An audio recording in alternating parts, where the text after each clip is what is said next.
मेरा ये वीडियो ध्यान से देखिए। नारद पुराण में नारद जी ने प्रेम की 4 परिभाषाएं बताई हैं। पहली परिभाषा, गुण रहितम। प्रेमी को अपने प्रेमास्पद से उसके गुण देख के प्रेम नहीं करना चाहिए। पुराणों में योगशिला नाम की एक बहुत सुंदर लड़की की कहानी है। एक दिन एक राजा ने उसे सवारी करते हुए देखा और उसके पिता से कहा कि वो उसे बहुत चाहते हैं। उसके पिता गरीब थे और राजा संस्कारी नहीं थे।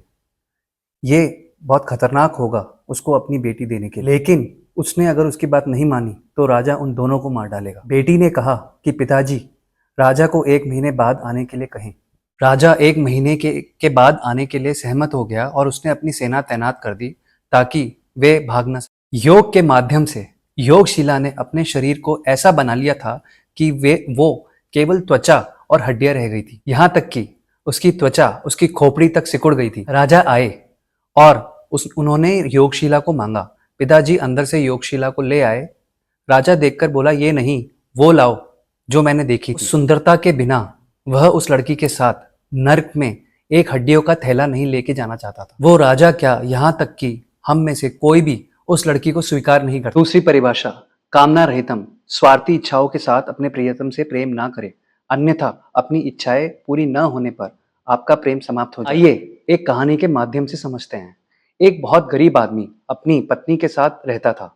एक दिन उसकी पत्नी, जिसके बहुत लंबे बाल थे, उससे उसने कहा कि वह एक कंघी ला के दे ताकि वह अच्छी तरह से विकसित हो सके और अच्छी तरीके से तैयार हो सके। पति ने बहुत दुखी मन से मना कर दिया। उसने उसे समझाया कि उसके पास अपनी घड़ी की टूटी पट्टी के खरीदने तक के पैसे नहीं हैं। ये सुनकर पत्नी चुप हो गई।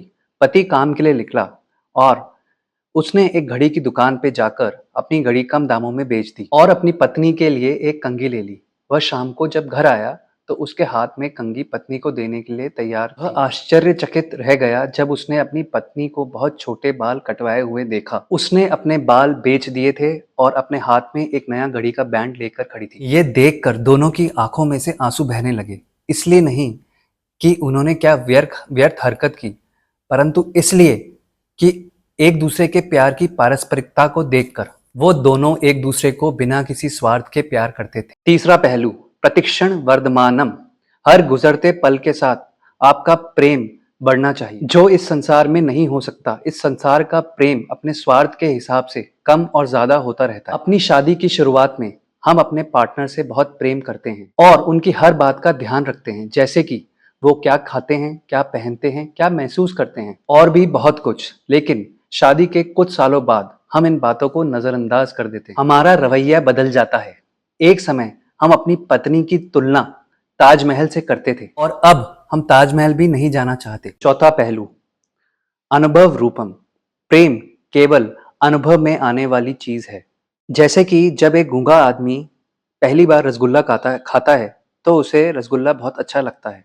अगर आप उससे पूछेंगे कि उसको रसगुल्ले का स्वाद कैसा लगा, तब वो अपने मुख से नहीं बता पाएगा।